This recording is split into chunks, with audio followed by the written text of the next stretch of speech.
Hello students, paper leaks and NTA synonyms सब बन चुके हैं। एवरीथिंग इज गेटिंग पोस्टपोन्ड और धीरे धीरे ट्रैक में आ रहा है। लाइक यस्टरडे नीट का अंडर ग्रेजुएट का जो रिजल्ट है वो डिक्लेयर हुआ था, तो धीरे धीरे ट्रैक्स में आ रहे हैं। अपनी यूजीसी की एग्जामिनेशन जो है वो भी तय कर चुके हैं। सीएसआर नेट की भी एग्ज़ाम होने वाली है।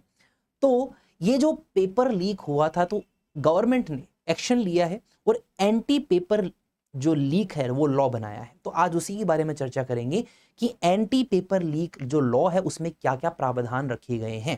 ठीक है, तो मेरा नाम है हिमांशु, आप सभी का स्वागत है आईएफएस के प्लेटफॉर्म पर। तो चलिए शुरुआत करते हैं और पढ़ते हैं पब्लिक एग्जामिनेशंस एक्ट 2024 के बारे में, prevention of unfair means. Alright, तो सबसे पहले अगर मैं बात करूं कि ये जो एक्ट है ये सेंट्रल गवर्नमेंट का ऐसा पहला एक्ट है जो कि पब्लिक एग्जामिनेशन में जो अनफेयर प्रैक्टिसेस होती हैं उनको एड्रेस करता है। Very important. उसके बाद में क्या है, जब bonafide candidates of public examination are kept outside of the purview, जो स्टूडेंट्स जिनका ट्रैक रिकॉर्ड अच्छा है उनको इस एक्ट से बाहर रखा जाएगा, जिनका ट्रैक रिकॉर्ड अच्छा है हमेशा से। उसी प्रकार तीसरा है कि जो एक्ट होगा वो एम्पावर करेगा किसको, पावर देगा किसको, सेंट्रल गवर्नमेंट को, कि कोई भी केस जो है वो सीबीआई मतलब सेंट्रल इन्वेस्टिगेशन जो एजेंसीज होती हैं उनको वो रेफर कर सकता है अगर सेंट्रल गवर्नमेंट को लगेगा कि ये नेसेसरी है। तो बहुत बड़ा स्टेप है, बिकॉज जो बड़ी एजेंसीज होती हैं वो बहुत एफिशिएंटली काम करती हैं। चौथा ये है कि ये जो एक्ट डिजाइन किया गया है ये मतलब जो भी पब्लिक एग्जामिनेशन के अथॉरिटीज होती हैं, एनटीए के जो अथॉरिटीज हैं, उनको पब्लिक सर्वेंट डेजिग्नेट कर दिया है इस एग्जाम ने। तो उससे क्या बन चुके हैं, जो भी अपना एग्जाम कंडक्ट करवाते हैं, सेट करते हैं, पेपर सेटर हो गया, एक्सपर्ट्स होंगे, या जो भी एनटीए के जो अथॉरिटीज हैं वो पब्लिक सर्वेंट की तरह कंसिडर किए जाएंगे, जिससे कि उनकी अकाउंटेबिलिटी और ट्रांसपेरेंसी बढ़ेगी। अभी तक वो किसी के लिए आंसरेबल नहीं है, बट अब वो ट्रांसपेरेंसी होगी और अकाउंटेबिलिटी बढ़ेगी। ऑलराइट, अब इन सब चीजों से क्या होगा, जो भी एक्शंस लिए जा सकते हैं किसके ऊपर, पब्लिक सर्वेंट जैसे आईएएस आईपीएस, इनके खिलाफ जो अपने एक्शंस लेते हैं ना, सेम टू सेम एक्शंस हम लोग एनटीए के अगेंस्ट जो अथॉरिटीज हैं उनके अगेंस्ट भी ले सकते हैं। ठीक है, उसी प्रकार जो एक्ट का सेक्शन 3 है वो ये कहता है कि जो अनफेयर मीन्स अगर कोई करेगा एग्जामिनेशन के दौरान तो उसको, मतलब सेक्शन 3 ये कहता है कि अनफेयर मीन्स का मतलब क्या होता है कि पब्लिक एग्जामिनेशन को आप अच्छे से कंडक्ट नहीं करा रहे हो, किसके लिए, पैसे के लिए, या फिर आपके इंटेंशन अच्छे नहीं हैं। ऑलराइट, फिर है लीकेज ऑफ क्वेश्चन पेपर्स और answer keys and colluding in such leaks, मतलब उन लोगों को इसके अंदर एक तरह से आरोपी बनाया जाएगा जो क्वेश्चन पेपर को लीक करेंगे, आंसर कीज को लीक करेंगे, या फिर इस पेपर लीक में शामिल होंगे।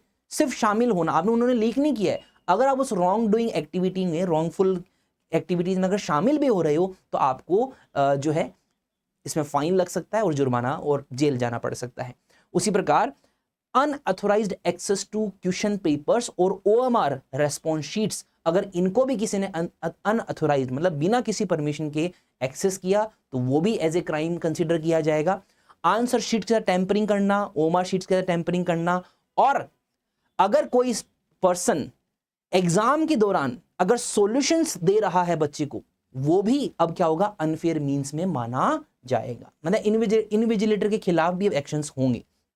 ठीक है, साथ ही साथ में ऐसे अनऑथोराइज्ड जिनको अथॉरिटी नहीं है, ऐसे लोग जो कि सॉल्यूशन प्रदान कर रहे हैं, मैंने बता दिया, अगर आप कैंडिडेट्स को डायरेक्टली असिस्ट कर रहे हो सॉल्यूशन देने में, या इनडायरेक्टली कोई चिट वगैरह से, कोई पेपर वगैरह से कर रहे हो, वो भी क्या होगा, चीटिंग में माना जाएगा। उसी प्रकार डॉक्यूमेंट्स जो यूज होते हैं, रैंक जो अपनी आती है कैंडिडेट्स की, उनको शॉर्टलिस्ट करने में अगर आप डॉक्यूमेंट्स में टेम्परिंग करते हैं तो भी, जैसे मान लो कोई सर्टिफिकेट गलत लगा दिया, कास्ट सर्टिफिकेट गलत लगा दिया, तो वो भी क्राइम में आएगा। ये सारे के सारे उस एक्ट में लिखे गए हैं। उसी प्रकार कंप्यूटर नेटवर्क्स और कंप्यूटर सिस्टम में जो टेम्परिंग की जाती है वो भी क्रिमिनल एक्टिविटी में ही कंसिडर की जाएगी। फेक वेबसाइट बनाना, ठीक है, वेबसाइट बनती है एनटीए की, खूब सारी फेक वेबसाइट्स हैं, आए दिन एनटीए उसको टेक डाउन करता रहता है। उसमें डेट ऑफ बर्थ, आपका एप्लीकेशन नंबर, ओटीपीज वगैरह तक मांग लिए जाते हैं, और जिसको पहली बार जो विजिट करता है तो वो कंफ्यूज हो जाता है और गलत इंफॉर्मेशन दे देता है उस फेक वेबसाइट को, जो कि मिसयूज हो सकती है। उसी प्रकार फेक एग्जाम कंडक्ट करवाना, इश्यू करना, फेक एडमिट कार्ड इश्यू करना या फिर चिटिंग के लिए ऑफर लेटर्स वगैरह प्रोवाइड करना पैसे के लिए, ये भी क्या होगा, अब अनफेयर मीन्स में माना जाएगा। तो पनिशमेंट क्या होगी इन सब चीजों के लिए? पनिशमेंट स्टूडेंट्स, यहां पर खूब सारे सेक्शंस हैं। सेक्शन 10(1), सेक्शन 10(2), सेक्शन 10(3), सेक्शन 11(1) और सेक्शन 11(2). तो ये सेक्शंस जो प्रोविजंस हैं ये आपको याद रखने हैं। तो सेक्शन 10(1) में कौन होगा? जो पर्सन ऑफेंस को कमिट कर रहा है उसे 3 से 5 साल की सजा होगी और 10 लाख रुपए तक का फाइन हो सकता है।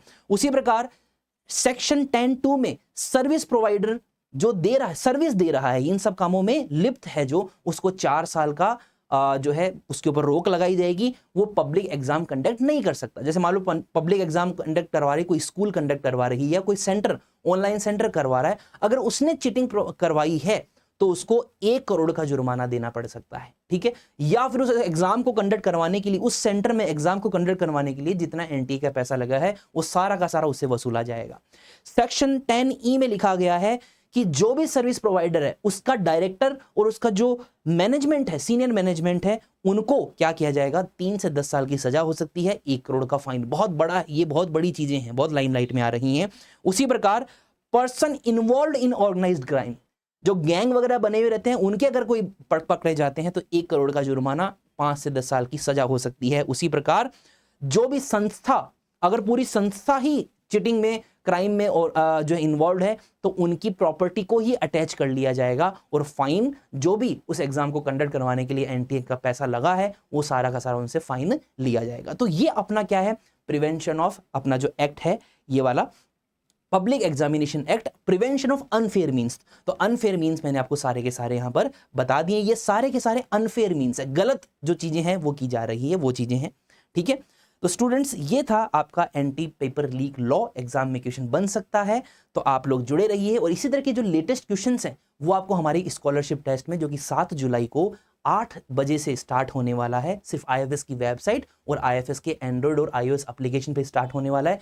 तो जरूर जो भी अगस्त की प्रिपरेशन कर रहे हो, अगस्त में एग्जाम जो है उसकी, या फिर जून अपने दिसंबर का जो अटेम्प्ट है वो देने वाले हैं, सभी के लिए अति महत्वपूर्ण है, ठीक है। साथ ही साथ में अगर आपको टेस्ट सीरीज परचेज करनी है तो आप आईएफएस के वेबसाइट पर जाकर ही सिर्फ 499 में परचेज कर सकते हो। इसमें आपको टेस्ट सीरीज जब हो आप अटेम्प्ट करोगे तो आपको रिकॉर्डेड वीडियोस मिलेगी, एक्सप्लेनेशन की रिकॉर्डेड वीडियोस हैं, आपको मॉक टेस्ट मिलेगा, यूनिट वाइज है और फुल मॉक लेंथ भी है। उसी प्रकार आपको डेली प्रैक्टिस पेपर मिलेंगे सिर्फ 499 रुपीज में, जैसे वो पेपर 1 हो, जियोग्राफी हो, कंप्यूटर साइंस हो, economics, management, Hindi literature, English literature, ये सारे के सारे सब्जेक्ट हम लोग ऑफर कर रहे हैं, ठीक है। तो बन जाइए आप भी next UGC net topper IFS के साथ में, और इन सब सर्विसेज का है आप फायदा उठाइए, आपको डेफिनेटली बेनिफिट होगा और आपको जो नेट और नेट जीआरएफ का जो आपका सपना है वो जरूर आईएफएस के साथ मिलकर आप पूरा कर सकते हैं। Thank you so much and see you in the next one.